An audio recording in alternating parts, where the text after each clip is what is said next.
Hi, this is the bad boy, Joey Janela, and you're listening to the Going in Raw podcast. Joey Janela always goes in. This is the American Nightmare, Cody Rhodes, and you are listening to Going in Raw. Hey everyone, Kenny Omega here. In case you didn't know, we have an awesome kick-butt show called Steve and Larson's Going in Raw, and they're going to be supporting AEW every week amongst many other things. Goodbye and smooch. Good night. Bye-bye. Hey, friendo, Steve here. And Larson. And welcome back to Going in Raw, the only pro wrestling podcast you need to be listening to right here at youtube.com/Steve and Larson. Available wherever podcasts can be found, and of course taped live at the Twitch at twitch.tv/Steve and Larson. Oh boy. What do they call it tonight? St. Patrick's Day Slam? Was that what it was? You got that right, yeah. Punctuated by one of the best matches of the year by far. Oh, yeah. Britt Baker versus Thunder Rosa absolutely tore the house down. Brutal match. Thumbtacks, ladders, chairs. Man, this match had everything in it and more. It was really something special, man. Yeah, it really was. It really was. Yeah, I mean, I feel like like anything we could say was do the match a disservice because it was so damn good. Yeah. They went out there and busted their tails, worked hard, put their bodies on the line, told a hell of a story, and it's two performances. You know, we've been saying, and my apologies, someone in chat mentioned that about AEW's women's division, how far too often the division as a whole has felt like an afterthought. Mm-hmm. And I think starting, especially with the women's tournament, we started to see that turn around. They're investing, not all the matches were on TV, but they gave all the matches time, whether they're on TV or on YouTube. They were telling stories within the matches that were carrying over match to match. It seemed like finally there's creative cohesion going on within the women's division around this tournament. Even preceding that was this Britt Thunder Rosa story that's been going on for months. Mm-hmm. And at every turn up until tonight, Britt has come out on the winning side of things. Yeah. And so it made all the sense in the world for this outcome to be this outcome, for it to main event, for them to put forth the performances they put forth.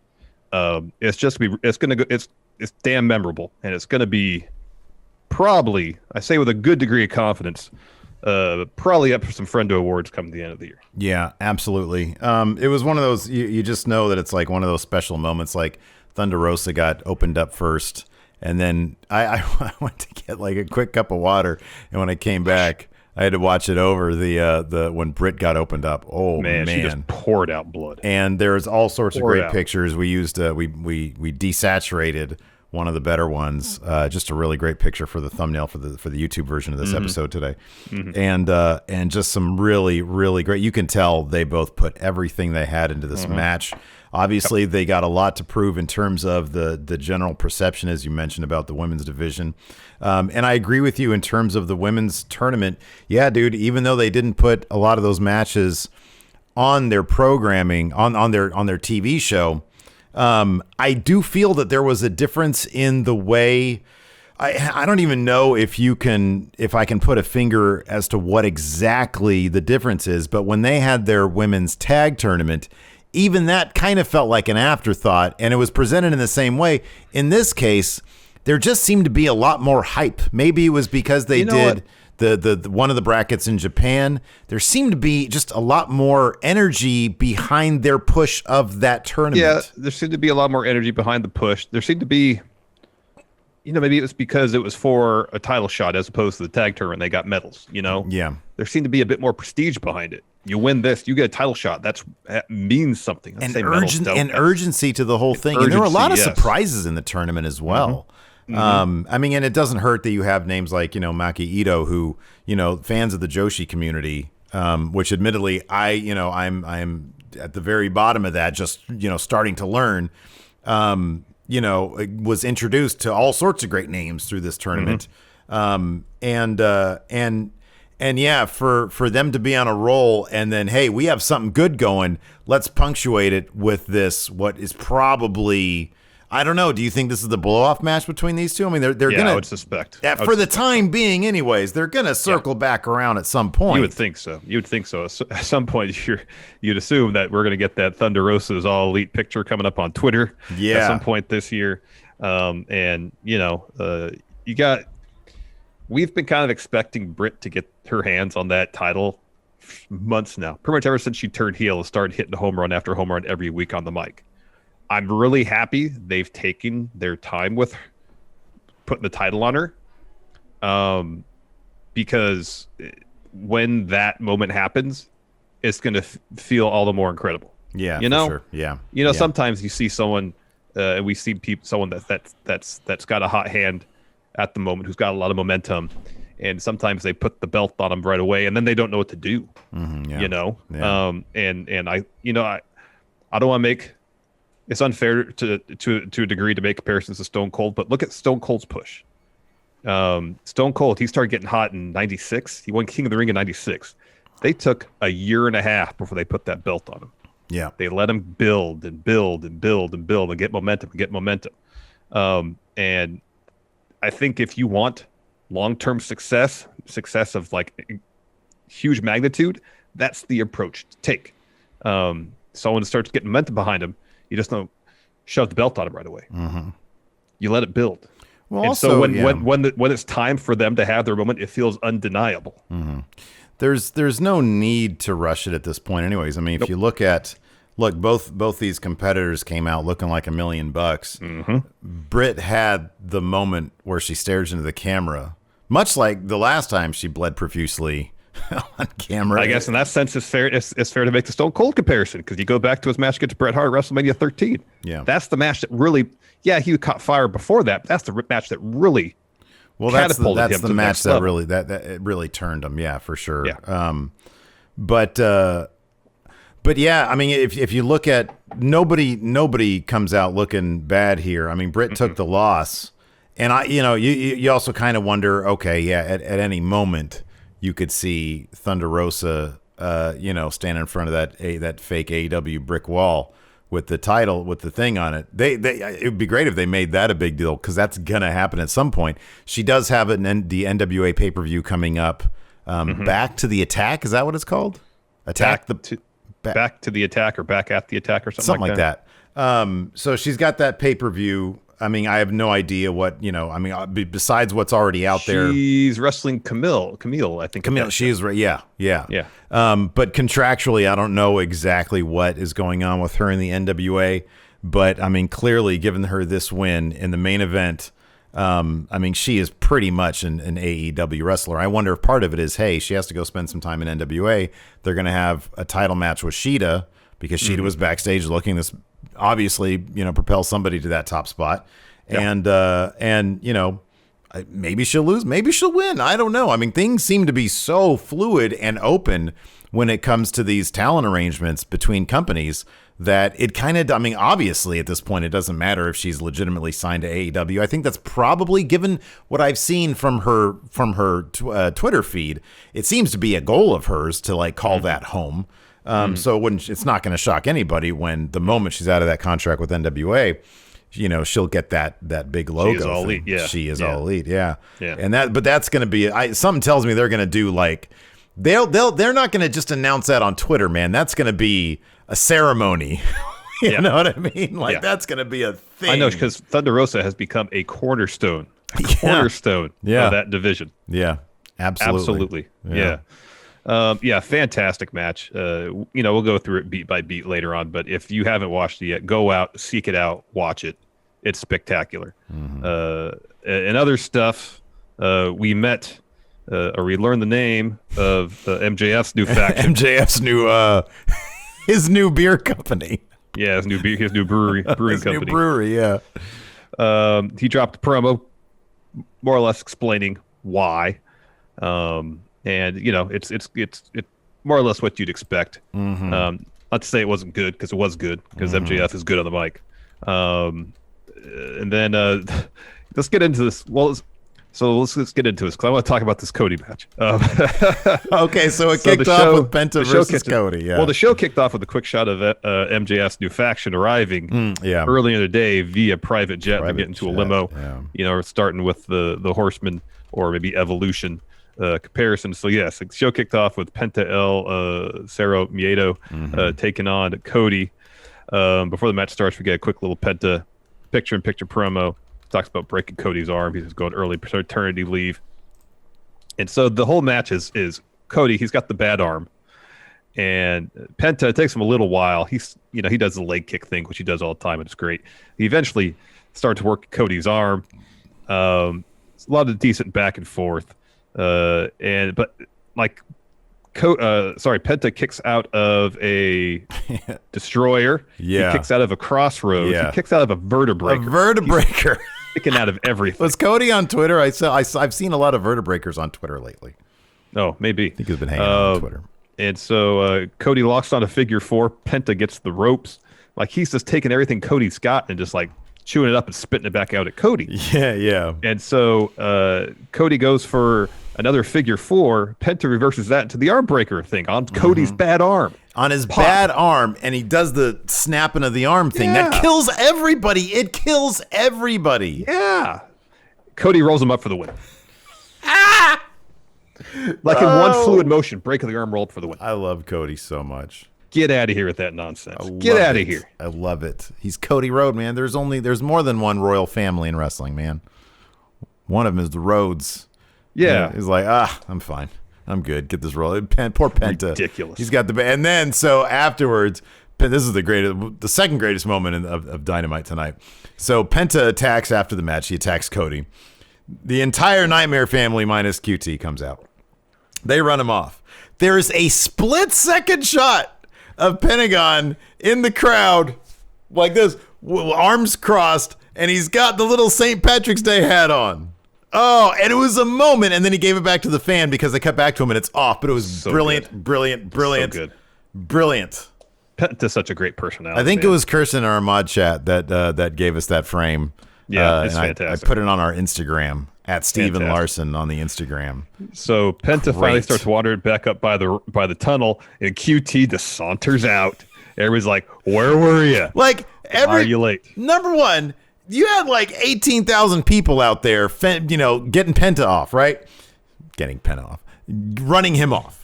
Yeah. And then he moseys up, and so everybody starts yelling, "Oh, QT, where were you?" But he's like right next to Penta. If they wanted to attack, why didn't QT just attack in the moment? This guy is such a bastard. He just moseys on out. They're pissed off. He's checked out, man. You guys treat him like crap. Lee Johnson didn't even name him as helping him out. Get out there and start your own family, QT. This poor bastard. He got all his credit cards stolen by the bunny. I don't blame him. It probably sucks being in the Nightmare family.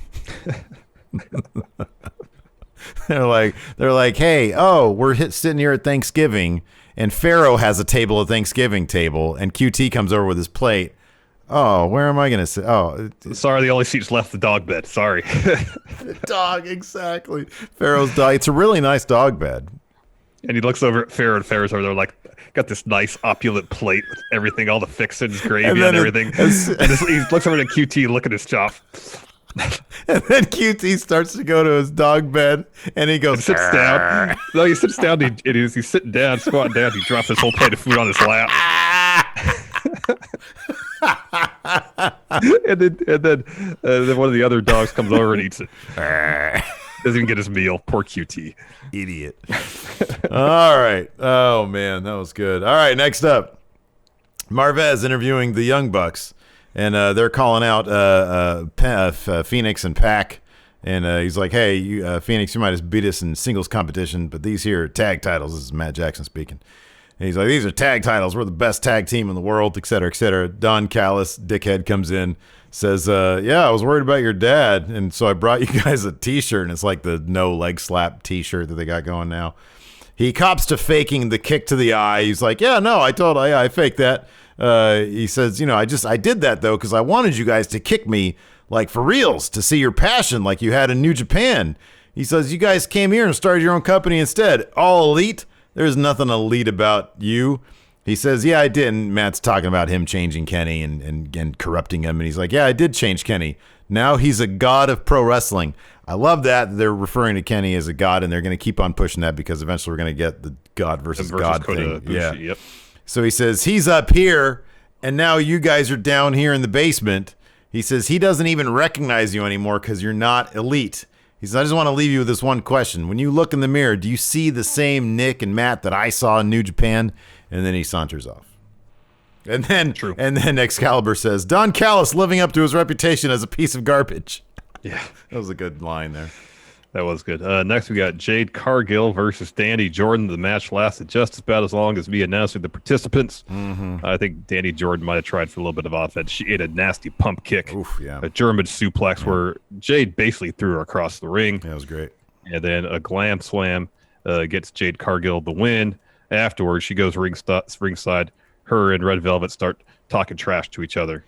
Ref holds back Jade. I do appreciate there's a little bit of continuity stuff. I mean, I know that Dark is in canon and everything, but Dani Jordan took on Red Velvet in her previous match. And Red Velvet beat her, yeah. And part of that was her talking crap about not being able to beat Jade Cargill, but of course, Red Velvet beat her, and then Jade Cargill beat her too. It's that attention to detail that I apprappreciate about AEW. It's good stuff. Just don't want to watch 3 hours of matches every Tuesday. After that, we've got... well, the 2 hours on Monday, too. Yeah, I know. MJF's group. Tully has a promo first. We don't know their name yet. He says, 1 week ago, we stood in here with the Inner Circle, supposed to be AEW's best group, and I don't know why I'm starting to drift into LA Knight. Everything. You did that earlier. I just about called you out on it. And you saw Santana Ortiz handcuffed, Hager, 2 champagne bottles upside his head, Sammy wearing a chair, and the great Chris Jericho laid out. And that makes this group the best group now. That puts us at the pinnacle of this sport. And I was like, oh. Pinnacle Okay. Brewing. Let's hear that again. Pinnacle Brewing, yeah. He said, I started my career with the greatest group, and I'm going to end my career with the greatest group. And then MJF says, so I guess I really am Judas now, huh, dummies? He says, it wasn't easy being in your shadow, Jericho. I had to fall further back. He said, I was pretending to like Jericho's No Walk in the Park. And that's something you could do more of, champ. You probably have this a bit more verbatim because some of these were really nasty rips, dude. Yeah. So he says, well, he's taking a backseat to Jericho for 6 months. And every time he spoke, MJF says, I'd fall back as far as Jericho's hairline. Ooh. He says, it damn sure wasn't easy separating Jericho from his good buddy Sammy as far as his left pec from his right pec. But I did it. Jericho, he said, I played Jericho's games, pretend to like him, and it worked. Jericho thought he was taking MJF under his wing when really MJF was just plucking him feather by feather, and then the coup de grace.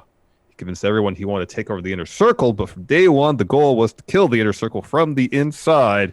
He wanted to destroy the strongest faction in AEW, and on its remains, build one even stronger. He said Tully was right when he called them the Pinnacle because that's what they are. Look at this lineup. And he goes, member my member, puts them all over. Mm-hmm. He goes, then there's me, the guy who's only been on national TV for a year, who's already the most talked about guy in the business. He's unstoppable in the ring, on the mic. He's only 24 years old. He's only going to get better with age. He's got a good 25 years left in him. It makes us all at home watching so angry. Just want to stick our fist through our TV because when his career is all said and done, Jericho isn't going to be the GOAT. That spot is reserved for him. They are Pinnacle. They are family. They are the backbone of AEW for years to come. They will take every premier championship. They will take what they want when they want it. And right now, they want Chris Jericho's locker room. And he says, but before we go, I'm going to send Chris a heartwarming message. He goes, I'm sorry. It's been about 6 months. I'm better than you, and you know it. And we'd like to invite you to try our new IPA, Pinnacle IPA. Yes. It's better than... It's better than other IPAs, and you know it. It's the better than brew. All right. So after that, we had Matt. Yeah. So Pinnacle. No references to the Horsemen besides Tully mentioning, how he started out and all the them. suits, the limousines, the private jets, all that. I mean, it's I'm glad they didn't go along the like in TNA it was Fortune, trying to awkwardly shoehorn. If you're not going to just be the Four Horsemen, if you're not going to get their blessing and just be like, okay, we're just going to do that, then just don't do it. Don't try to make some cheesy reference to it. The name Pinnacle, I like it well enough. It's fine. Yeah, it's fine. Yeah. Yeah. It's fine. I mean, here's the thing. They're not going to be shirt-wearing guys, so it kind of doesn't matter what their logo is. Like, nobody's going to wear this thing. Well, okay, people will buy the shirt and they'll wear it, but none of the guys that are in the group are going to wear this stuff. They all wear suits. Yeah. They're not merch guys. Yeah. So it doesn't matter if their logo looks terrible. After that, we had Matt Hardy's crew. He doesn't really have a name for his group, does he? Well, it's the Matt Hardy's Empire. He says he's building an empire. Okay, so I didn't know if that was like the name that he's going to use, or if he was just saying I'm building an empire. That's the shorthand for me. Okay, I just put Matt Hardy's crew. Oh, all right. And then we had versus Jurassic Express plus Bear Country. This has all the sort of standard, shenanigans. Luchasaurus dominating whenever he's in the ring. Mm-hmm. Towards the end, Marco gets a bit greedy, tags in. This is in there way too long because he's not very good. And Private Party end up hitting gin and juice on him. Matt tags in, which is their finish. Matt tags in just to pin him. And after the match, Bear Country not too happy with Jurassic Express. Well, there was all sorts of infighting between Jurassic Express and Bear Country. Why were they even put together in the first place? Because the whole genesis of them knowing each other is Bear Country eliminating Luchasaurus from that Rumble. Mm-hmm. I don't know why the whole time just not on the same page. It's like, what? Oh, I'm a dinosaur. You guys are bears. We didn't even exist in the same period. Yeah, it was like millions of years to separate us. Mm-hmm. Yeah. After that, we had Mox and Kingston. This was very casual. This seemed like there's two guys talking. There's nothing. This was literally just, okay, roll the camera and we're going to talk. Mm-hmm. Mox was in a bad mood. Talked about getting handcuffed, beat down. He said, I should be on a beach or maybe in a hot tub, but instead I'm going to war. Sometimes you got to step back and fix the real problem, though. And the real problem here is the Good Brothers. Everyone loves the Good Brothers. I don't like the Good Brothers, not because I wasted my money on Talking Shop Mania. I don't like them because they're cheap shot artists. I know, because it's a plug, but it's like, it's like, oh, and then what's that? Eddie started laughing. Eddie started legit laughing at that one. Yeah. He says they're everywhere. And then he said Gallows and his weird googly eyes. He sort of compared him to like a weird child's art project. Well, Kingston called him Forky from Toy Story 4. That's right. That's right. So that was kind of rude, to be honest with you. And they talk about Chad Too Bad, of course, Carl Anderson. Kingston talks about, having seen the Too Sweet years ago on TNT. And he says, we can joke around, but this isn't Tokyo. This isn't the Impact Zone. And then he throws out a couple of 50 Cent and Tupac quotes. He says, cowards die 1,000 deaths, but men like us, soldiers, we die once. Yes. After that, we finally heard from Christian Cage. He talks. Oh, boy, he had a lot to get off his chest. Man. He did have a lot to say. And it sounds like the reason he came to AEW, Steve, is to prove to you that he is a Hall of Famer. So, of course, the first question, why'd you come to AEW? He says, before I answer that, I'm going to go on a bit of a rant. There's a term in the wrestling business for someone who gets in the ring and busts their ass more than anyone. They're called a workhorse. And then he says, well, I'm here. I'm workhorse. I make wrestling better. I make wrestlers level up. I'm workhorse of pro wrestling. If you forgot about that, once I step foot in the ring, you'll remember that real quick. Can we get a horse in the chat, please, for the workhorse, please? We got to enforcer. Can we put this on the board, please? Okay, continue. Yes, put on the board. He says, all these young guys worry that I'm going to come in and take their spot. He says, I'm only interested in one spot. That's Kenny's. He said, last week, Kenny scooped my time, and he said, I kind of appreciate that because it allowed me to meet him. But Kenny, you're on borrowed time. He has to prove himself before he gets a title shot and get some wins, but he will. And he knows he and Kenny will collide. He's in AEW to cement his legacy and outwork everyone. So he says, I come in here as a veteran. People say, oh, he wants to take my spot. He's like, no, the spot I want is the top spot. Kenny's. It's the champion. Everything below that's fine. He's like, I'm not going to take your upper mid-card spot, Miro. Oh, Darby, you want your TNT title? Have it. Take it. It's all yours. I want to be above all that. Yes. Maybe he'll have to have a match against Cody first to leapfrog him. Oh, well, leapfrog Cody. What madness do you speak of, my friend? Apparently, even with one bad arm, he can prevent anybody from leapfrogging him. Exactly. After that, we had Mox and Eddie Kingston versus the Good Brothers. Before the match, before the bell rings, they brawl a lot. The Good Brothers hit Magic Killer on the outside on Mox. They roll Eddie in. The bell rings. Carl Anderson works on Eddie Kingston. Mox finally gets a tag in. Goes off, but Good Brothers come back. They look for Magic Killer. Kingston breaks it up. Takes out Anderson rather. Mox rolls up Gallows for 3. They win. Forky. But Good Brothers attack afterwards. They sort of take out Kingston first, and they hold Mox while Kenny comes down with Gallus. Don Gallus. Callus. Kenny's got a chair. Don Gallus. So yeah, Kenny's got a chair. He sits down on it to talk to Mox or something, and then Kingston comes in, pushes him off. But then Good Brothers, because Mox and Kingston are all beat up, they hit a Magic Killer on Kingston, put a chair on Eddie's leg and stomp it from the top. They put a chair on Mox's throat, like around his head, but the Bucks come down, stop that from getting out of hand. Good Brothers and Kenny, they want a too sweet.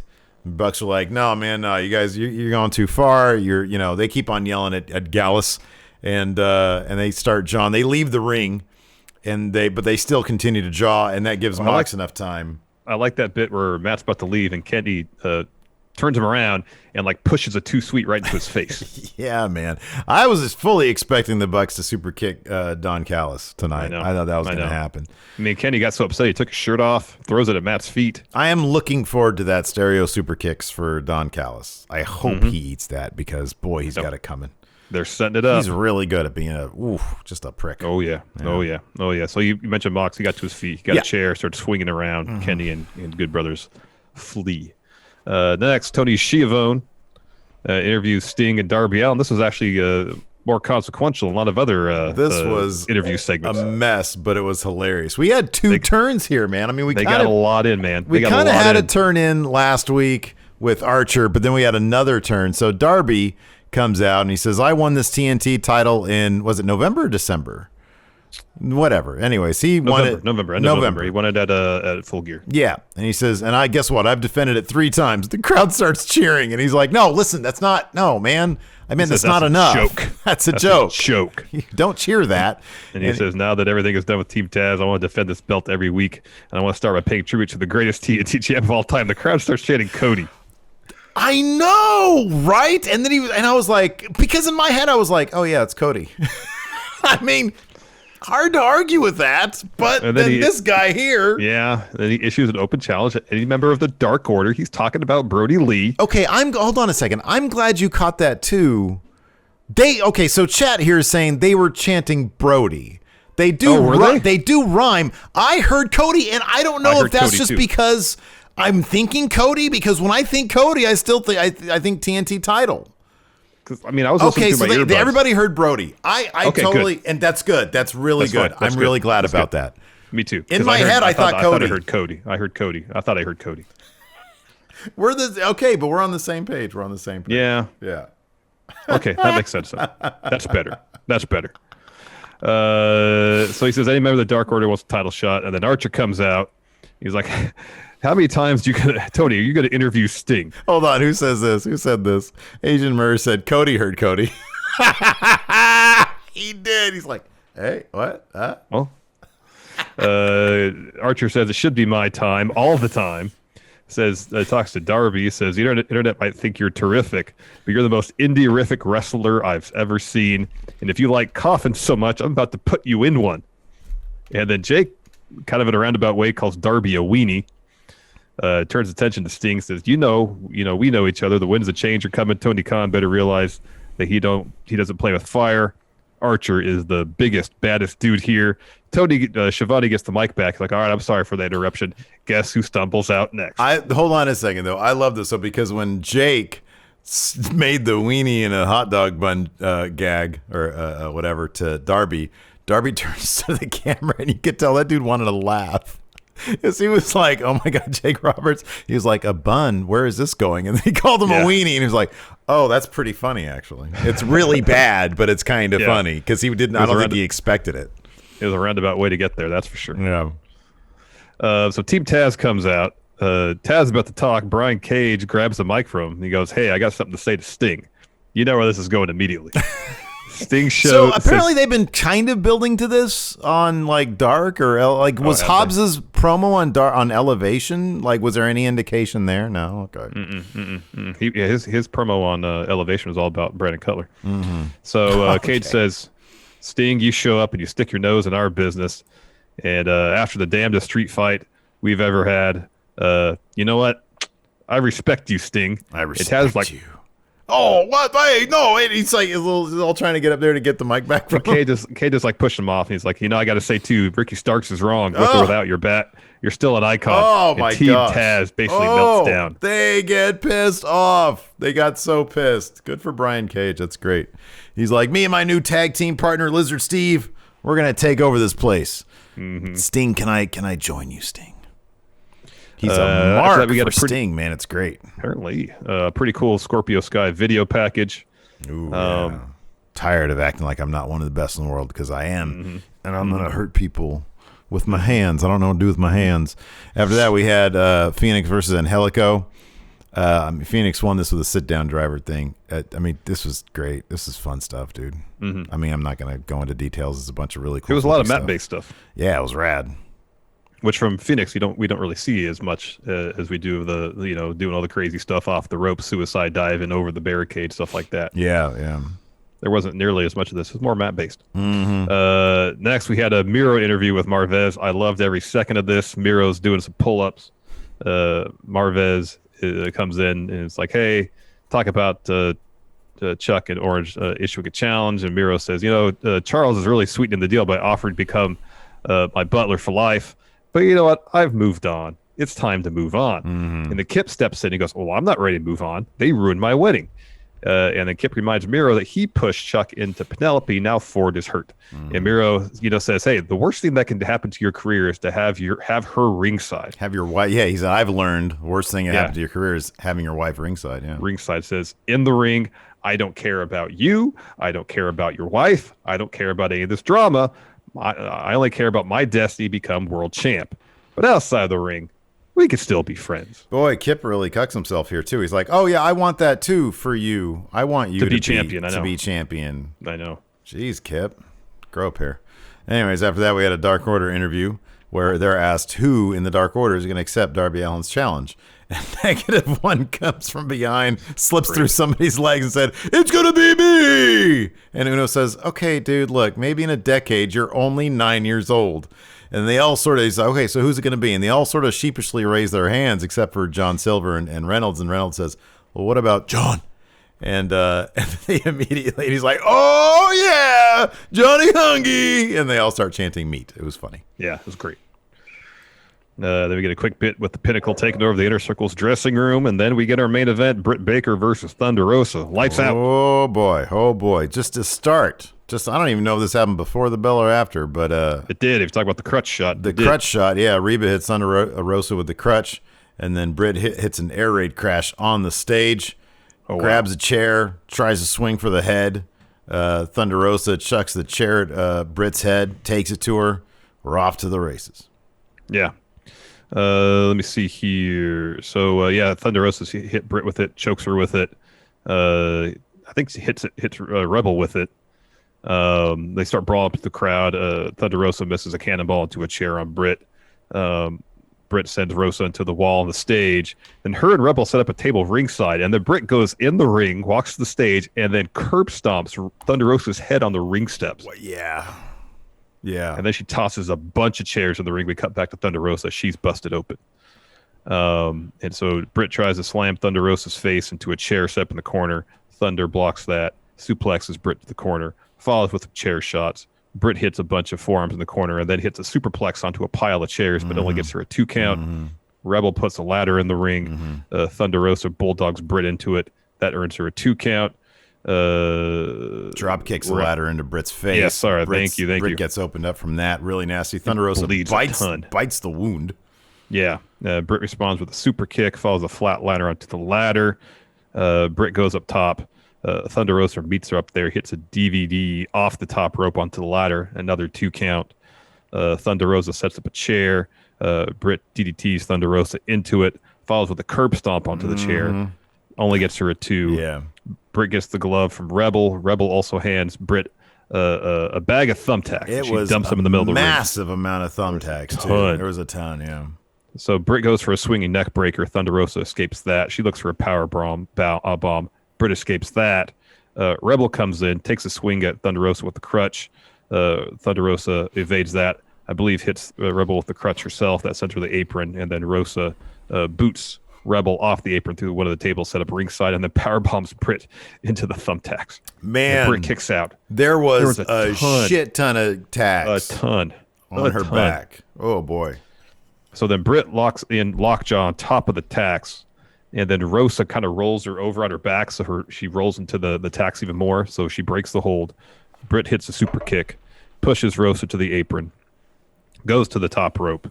Thunder Rosa grabs her, hits the Fire Thunder driver through the table on the floor to get the win.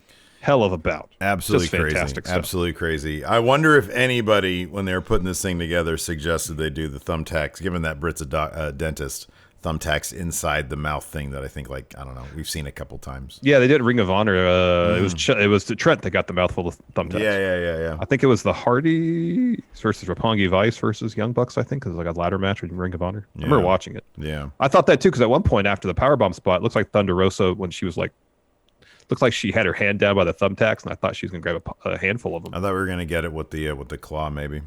But yeah, regardless, that might have been too much for TNT. I don't know, but man, this was absolutely fantastic stuff. Let's go ahead and answer some questions here on the patreon.com/Steve and Larson. I have a thread up, and I know we've got some chatters here on the Twitch. Yeah, on the Twitch. Infamous Rated R asks, was tonight's AEW Dynamite pre-recorded? Yes, it was. Yes. Yeah. If you're unsure, you could hear on the commentary, especially when they go to commercial, that they record those after the fact because the quality of the audio is slightly different. Yeah, I know. Organ Grinders. So is there a difference between a lights out match and a standard no DQ match? I believe lights out matches are unsanctioned by AEW, so they don't count towards the win-loss record, whereas no DQ matches are sanctioned by the company and therefore are part of the records. JTV has a good question here. Do you think in a year's time MJF and his new group will be if they'll have all the gold, and if so, who should win the TNT Championship, Spears or Wardlow? I think they should do an all the gold thing. I think that once Hangman gets it off Kenny, the next logical step would be Hangman versus MJF. And as far as who do you think, Spears or Wardlow? I feel like Wardlow's like the Batista, but you got to save that for a while. You know, he's going to be the guy that turns on the group, that gets a babyface push out of the group. Yeah. And so, I mean, maybe Spears. I mean, you could do a Spears thing where he gets it, and then, you know, he can maybe fight Cody for it. And then Cody wins again. And then Cody wins. Adrian C., this is more like one of the best television matches of recent years, to be honest. It was fantastic. The main event was great. Yeah, the episode through and through is actually pretty darn good. Apart from Cody being Penta, I agree. See, but it's so Cody. I love it. It's amazing. Space Apostle with the sub. Thank you. Maybe that's why I heard Cody when Darby was doing his pro, because in my mind it was still upset that Cody. It's working. See, here's the thing. It's not that Cody won. It's how the victory happened. I agree. It's hilarious. Dog Authority fig. Has it made any sense? Usually it's funny because usually he's the guy who's all about making sense in the ring, you know? This didn't make any sense. You just had your arm broken. Dog Authority figure. If the AEW video game has a story mode that follows the career of one wrestler, who should it be? Cody. Well, not who will it be. It's who should it be. Oh, sorry. It'd be great if it was Thunder Rosa and like Billy Corgan was in it. She's like, come on, I'm huge in AEW. Just let me out of this contract. It would be interesting if they did someone like Jungle Boy, who oh, that's good. You know, had made somewhat of a name for himself in the indies, but wasn't quite to the level of some of the people that joined the company. You can put it on legend mode, and it'll be Marco Stunt. There you go.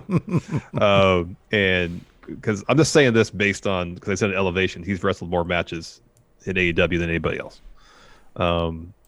That's it. A story like that where you got a guy who's known, but not as well known as a lot of the other people in the company, trying to make a name for himself. Locomotive says, hidden character, dark hair Cody. Superman Returns Cody. He said that was the inspiration behind it. Was the Death of Superman storyline. From the comic books? Yeah. Well, he didn't have a mullet. No, but he just... Did he have a silver tie? Is that what he was wearing? Was he rocking a silver tie? He had like a dark suit, but I don't he had a remember. really It was like dark a dark suit. burgundy. I thought his inspiration was Eddie Munster. Yeah. He should have taken inspiration from Justice League and grew out a mustache, but then have it digitally altered. Hey guys, what's going on? Moses opposes. Is It's Sting becoming AEW's It's Boss Time? I'm hoping these weekly Sting interviews will end soon. You know what, man? Here's the thing. I've said this before. It's why I like NXT. And I don't with AEW. I don't know if it's Tony Khan has to understand. Like he's got to know this is a joke at this point. All the Sting interviews, and then of course, I mean, we had Archer turn. I know it happened last week, but Archer was about to be the biggest face on the roster, and now his predilection for interrupting people has turned him into a bad guy. And then you have Cage out there. I respect you, Stinger man.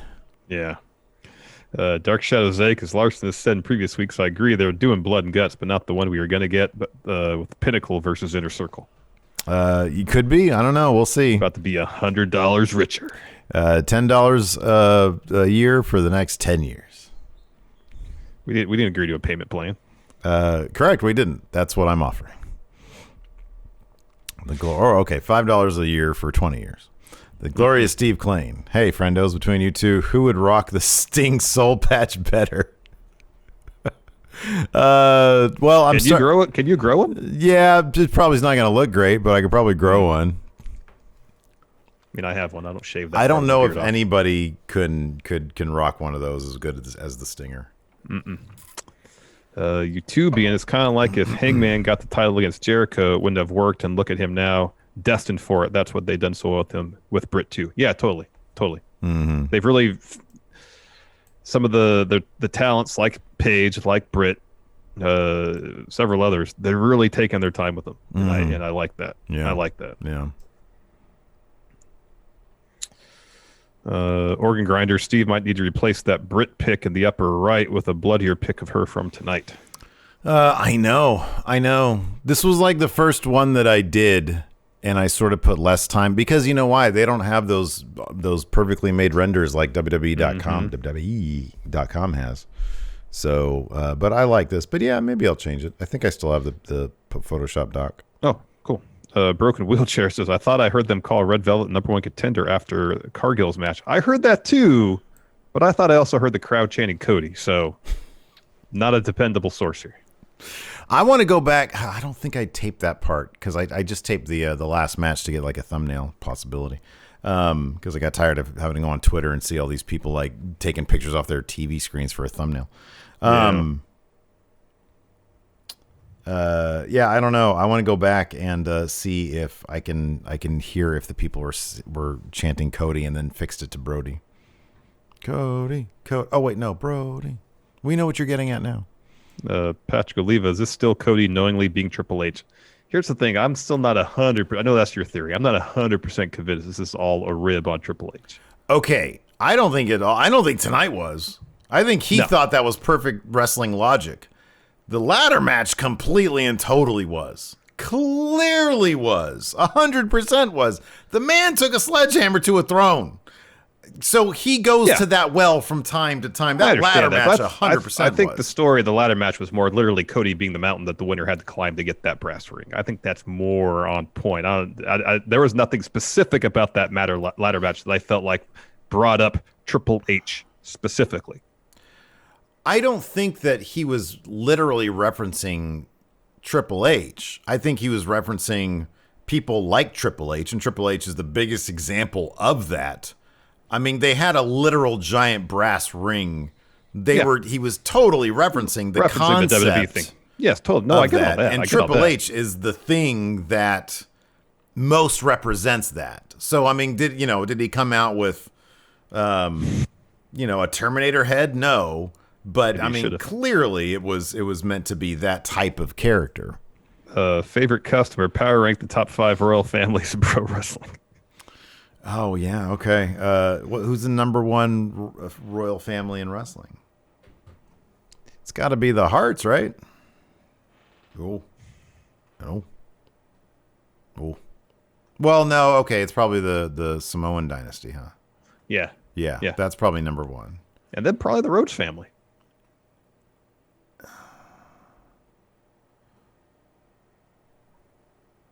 Okay, who's their Brett? Dusty? Yeah. Because while Stu Hart's a name, it wasn't, I think he made his name more running Stampede and trading people as opposed to. You think the Rhodes is a bigger they're number two to the Harts? I think so. Well, there's no official. You're in your head. That's the case. I feel like. Yeah, I don't know, man. I kind of feel like the Harts are up there. Oh, they are. If the Harts are probably 3 in my estimation. Oh, the McMahons.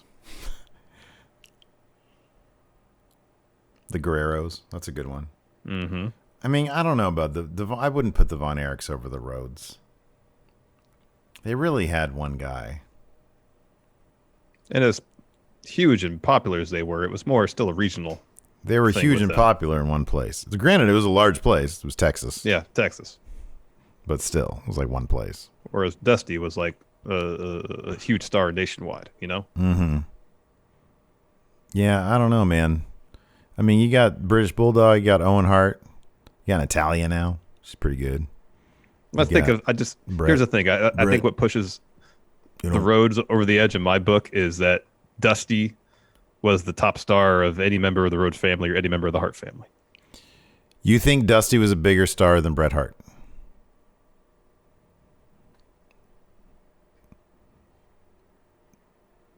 Okay. Agree to disagree on that one. Very well. Wow, listen to you. You think I like this? For Bret Hart. You think I like this? You think I like the position you put me in? Maybe that's the point of all this, huh? I mean, I prefer the Steiners. I prefer Dusty Rhodes. I just don't know that's the case. Oh, Dusty was massive. Massive in the late 70s, man. In the NWA? Yeah. But fans of WWE didn't know what the NWA was, man. That's not true. Dusty wrestled for WWF.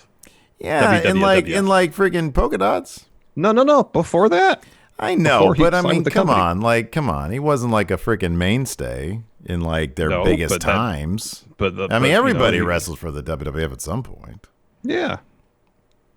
Yeah, I don't know, man. Yeah, Brett main evented WrestleManias. It's like the biggest thing you could possibly do. WWE is kind of the end all be all of wrestling, Larson. Let me explain this to you. Well, here's the thing. WWE and then there's everything else. Let me explain this to you. From like 1985 and after, yeah, but there's like 60, 70 years of professional wrestling history that predates WWE as a national power. And you have to take that into consideration. I don't really have to. You do. I don't really have to. You do. I don't know, man. I kind of feel like selling out like, Wembley and selling out WrestleManias and stuff. I don't like saying this, but like Bret Hart, I think was a bigger star than Dusty Rhodes. I kind of don't even think it's close, to be honest with you. I think if you want to compare Flair and Bret, then you have a different thing going on. Then it's like, yeah, Ric Flair's a bigger deal. I don't think Dusty is. Dusty totally is. Maggie says whatever the last name of Kane and Undertaker's family is. The Bears, right? It's the Bears. Family, it's the Bears. Family. Zondo, think I want more than anything. Every week Penta breaks another Nightmare family's arm, and then he scurries away shouting Cero Miedo. No, he just goes ringside and does this. Oh man. Stevens J says Brett doesn't have a tournament named after him. To be fair, that's true. He doesn't. Here's have another thing too: is you take, even if you just take Dusty's post wrestling in ring career into account, amazing stuff. Creator of Starrcade, creator of War Games, creator of so much stuff. He brought RoboCop to wrestling. You know what though, dude? He's the only person that Kevin Nash singled out as being a dick in his book. But there was one reason, because he gave him a Wizard of Oz gimmick. Isn't that crazy that like that Because it felt like he was like that was legitimate to Kevin Nash. Like they spent a lot of time in the same company. You know what I think it is?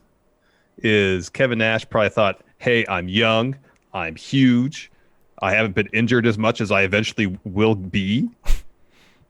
You know, I could talk, I'm a good-looking dude. I should be a license to print money for your company. Yet I think that's what he says. You put me in a green cape. That is what he says. What are you thinking? But isn't it strange that like his stance on Dusty didn't soften in the subsequent years after they? Sure. Was this the same video he was drinking a glass of red wine, too? Yeah, what's that got to do with it? Well, I mean, sometimes you have a couple drinks and I don't know. He was like the one guy that he said this about. Everybody else, he was like, "Oh, it's my brother. Talk to him every week. Oh, it's my brother. Oh yeah, love him. Yeah. Dusty, dick. Put me in a green wizard's hat and costume." I'm like, but you were in WCW with him for like, he was NWO. Dusty was in the NWO. Yeah. It's just weird that like he never would get over. It is weird. It is weird. I'm trying to make sense of it. I thought maybe I just drinking. Think that he was drinking, and maybe he just like just sometimes you have a couple drinks. Well, it just makes me wonder if down the line he had more problems because Kevin Nash was a booker at WCW at one point. Dusty was at one point. I think that's probably more to do with it. Maybe, but it's interesting that the example he points out is that's true. That. That's true. It's Oz. Mm-hmm. I don't know. I'm just trying to make sense of it. Yeah, probably has nothing to do with alcohol, but again, just trying to make sense of it. Yeah, no, it might be the booze. I don't know. Yeah. Anyways, any more questions? One more good question. I'm out of them on the Patreon. Oh, okay. I'll find another good one. Some people are here saying they heard Cody when the crowd was chanting. Yeah, I know. I saw that too, so I don't feel too bad. Huh. Okay. Yeah. Somebody said they heard Cody, and then they think the crowd changed to Brody. Yeah. Thurgood says I heard Cody first, but then Brody. I want to go back and watch this tape, dude. Me too. I want to go back. I really want to know this because I think Cody has successfully conditioned us all. He's in my head, man. He is. He is. Fear and Loathing. Could Christian Cage replace Brian Cage in Team Taz with Taz acting like nothing happened? Hey, we got Cage over here. Yeah, I'm the workhorse. I'm not a workhorse. I'm the workhorse. I got so confused at that because I was like, he was talking so fast and he was so sweaty that like when he said, "I'm not a workhorse. I'm the workhorse," I was like, wait a second. You just said you're not a workhorse. Now you are a workhorse. He is the V. Yeah, I know. And then after I was like, oh, he said the. Come on, keep up, Steve. Jorge D. The thing is, the workhorse never really wins the title, though, does it? Well, Brett did. Well, the Intercontinental title, yes. Yeah, the Intercontinental, exactly. Well, yeah, Brett did. But he's not that. But is he a huge star or no? Because he's the workhorse. He is the one workhorse that broke through to massive star, way bigger than Dusty Rhodes. Not way. No. But you admit that he is. No, I don't. Jorge D says match these AEW wrestlers with corresponding fast food restaurants. Cody, McDonald's, the institution.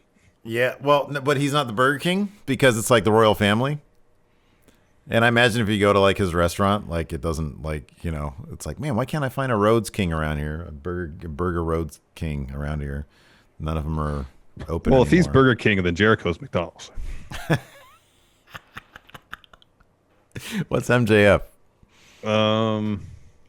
Salt of the earth, he's salty, he's Wendy's. Gosh. That's perfect. Mox. Oh, man. Dude, the standard. We've got the meat. No, that's the Dark Order's. Arby's, we've got the meat. All right. Mox would be like Rallies or Sonic Drive-In or something. Mox is Jack in the Box. I could see that. Okay, yeah, that's I good. could see that. What about Sting? Oh, dude. Old. Sort of is, not really all that useful anymore, but you have really strong nostalgia for him. That sounds like McDonald's for me. Yeah, Sting might be McDonald's. All right. Jericho could be like Carl's Jr. or something. I don't know. Yeah, Jericho's Carl's Jr. Yeah, he's flame broiled. Anyways, that's going to do it for us. Twitch chat, stick around. We're going to figure out who's a bigger star, Dusty Rhodes or Bret Hart. Thanks for watching, everybody. Till next time, we'll talk to you later. Goodbye. Help support Going In Raw today by becoming a Friendo Club TV member. You'll get access to new bonus episodes every week, including Friendo Club Arcade, live power rank, vintage 10 for the wins, and Ask Steven Larson. Get access to Friendo Club TV today by becoming a $5 and up patron at patreon.com/Steven Larson, by throwing us a sub at twitch.tv/Steven Larson, or by clicking join at youtube.com/Steven Larson.